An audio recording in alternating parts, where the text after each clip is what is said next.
Assalamualaikum warahmatullahi wabarakatuh. Perkenalkan, nama saya Mustafa Fadilah dari kelas 07 TPLP 027. Di sini saya akan menjelaskan materi mengenai arsitektur dan organisasi komputer.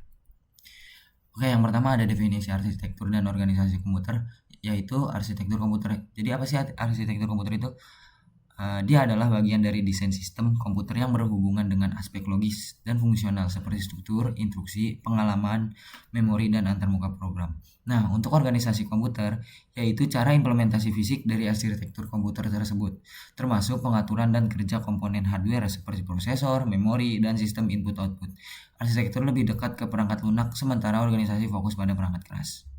Nah, di sini ada mekanisme I/O, input-output mekanis. Program input atau output adalah metode komunikasi antara CPU dan perangkat input-output, di mana CPU secara langsung menangani semua operasi input-output melalui instruksi program. CPU harus secara eksplisit mengecek status perangkat input-output dan mengirim atau menerima data. Nah, interrupt driven input dan output. Interrupt driven input dan output adalah metode input dan output di mana perangkat input dan output akan mengirimkan sinyal interupsi ke CPU saat perangkat siap melakukan transfer data. CPU tidak perlu terus-menerus mengecek status perangkat sehingga bisa mengerjakan tugas lain sembari menunggu. Yang ketiga ada Directory Memory Access atau DMA. DMA adalah metode transfer data di mana perangkat input dan output dapat langsung mentransfer data ke atau dari memori utama tanpa campur tangan CPU secara langsung dalam proses transfer data tersebut.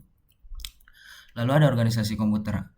Di sini organisasi komputer itu ada unit control, ALU, register, dan bus internal. Nah, untuk unit control itu berfungsi sebagai pengaturan utama jalannya sistem komputer. Komponen ini mengarahkan aliran data antara memori, ALU, dan perangkat input-output, serta memastikan setiap instruksi dijalankan sesuai urutan yang benar. Meskipun tidak memproses data secara langsung, unit control berperan penting dalam mengkoordinasikan semua aktivitas dalam CPU. Yang kedua itu ada ALU, Arithmetic Logic Unit. ALU merupakan bagian dari CPU yang bertugas melakukan operasi aritmatika seperti penjumlahan, pengurangan, perkalian, dan pembagian, serta operasi logika seperti AND, OR, dan NOT. Komponen ini adalah pusat pemrosesan data. Tempat ini di mana hasil perhitungan dan keputusan logis dihasilkan sebelum dikirim register. Yang ketiga itu ada register. Apa sih register itu? Register itu adalah tempat penyimpanan data berkecepatan tinggi di dalam CPU yang digunakan untuk menampung data, instruksi, atau alamat memori sementara selama proses eksekusi berlangsung. Karena kecepatan jauh melebihi memori utama, register membantu meningkatkan efisiensi dan kecepatan kerja prosesor. Nah, yang keempat itu ada bus internal. Dia adalah jalur komunikasi di dalam CPU yang menghubungkan unit kontrol, ALU, dan register. Jalur ini memungkinkan pertukaran data, alamat, serta sinyal kendali antar komponen. Bus internal ini terdiri atas 3 jenis utama, yaitu data bus address dan control bus yang bekerja bersama untuk memastikan proses pengolahan data berjalan lancar dan sinkron. Nah, untuk komponen utama sistem komputer itu ada 4 ya.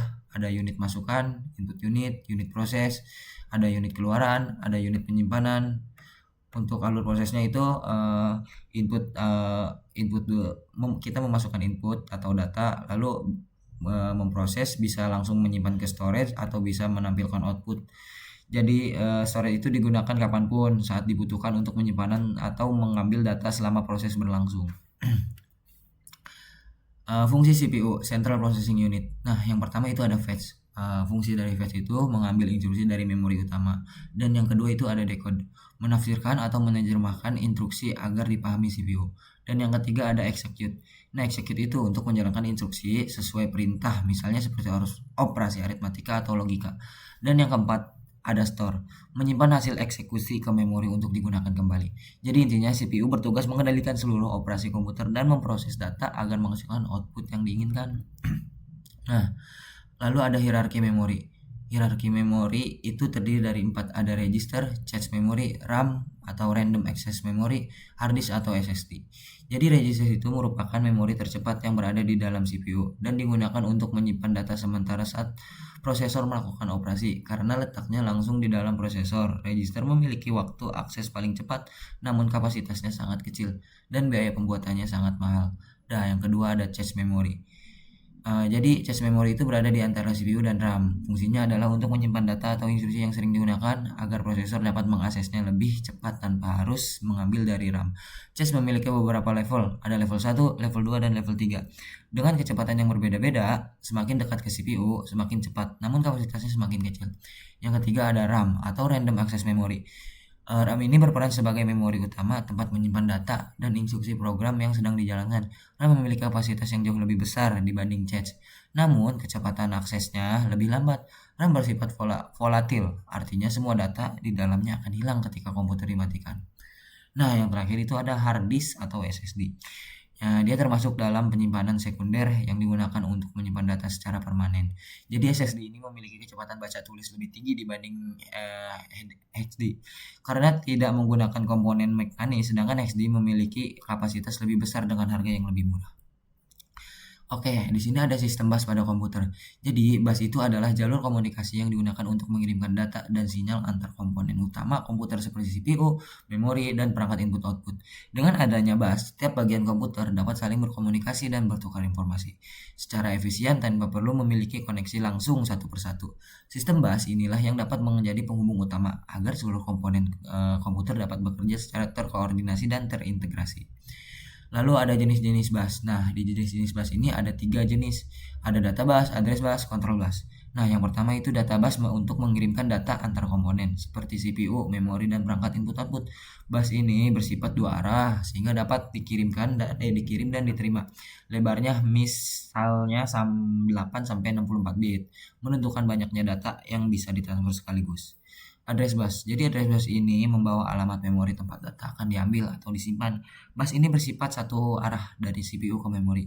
Semakin lebar address bus, semakin besar kapasitas memori yang dapat diakses komputer. Lalu ada control bus.